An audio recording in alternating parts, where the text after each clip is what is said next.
Dejstva o spolnem nasilju nad otroki, mladostnicami in mladostniki.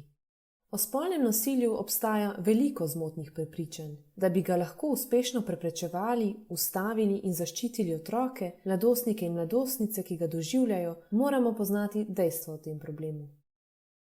Spolno nasilje nad otroki, mladostniki in mladostnicami povzročajo odrasli in tudi vrstniki in vrstnice, ne glede na starost, videz, spolno identiteto, izobrazbo, nacionalnost, socialno-ekonomski status ali okolje, iz katerega prihajajo.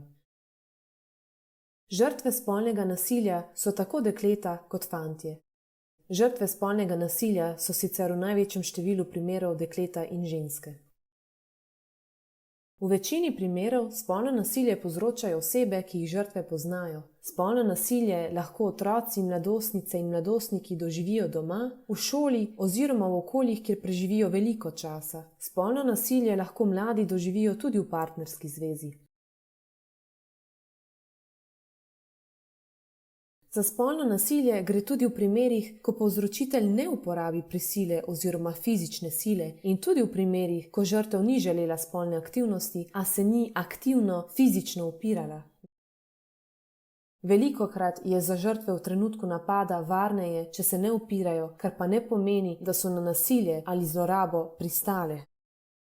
Na izkušnje spolnega nasilja se odzovemo različno. Nekatere osebe navzven ne kažejo, da so doživele nasilje ali pa o tem nikomur ne povedo. To pa ne pomeni, da jih nasilno dejanje ni prizadelo. Zmotno je pričakovati, da bo vsak, ki je doživel spolno nasilje, vidno v duševni stiski.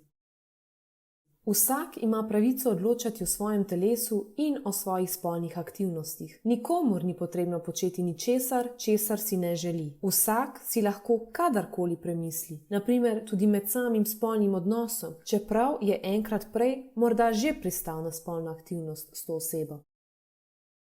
Če oseba doživi spolno nasilje s strani osebe istega spola, to še ne pomeni, da je istospolno usmerjena.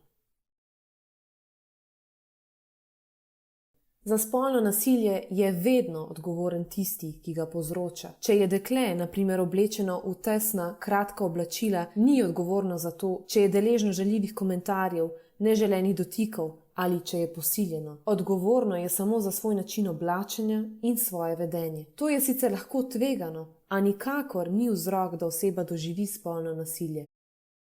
Večino primerov spolnega nasilja žrtve ali drugi ljudje, ki vedo za nasilje, ne prijavijo policiji. Otroci, mladostnice in mladostniki o izkušnjah spolnega nasilja pogosto ne povedo nikomur. Osebam, ki so doživele spolno nasilje, se še vedno pogosto ne verjame. Spolno nasilje ni dejanje strasti in poželenja. Cilj osebe, ki povzroča spolno nasilje, je pridobiti premoč, ponižati in si podrediti drugo osebo z nasilnim ravnanjem. Osebe, ki doživijo spolno nasilje, v tem ne uživajo. Telo se lahko odzove, tudi če si oseba dotikov ne želi ali je vanje prisiljena, kar pa ne pomeni, da oseba v nasilju uživa ali da je na nasilje pristala.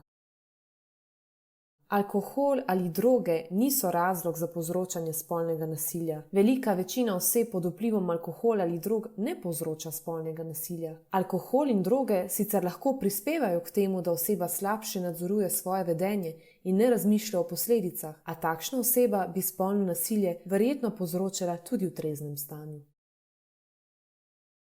Spolno nasilje ni nikoli pravi način za ravnanje v intimno-partnerskih ali drugih medosebnih odnosih, je prepovedano.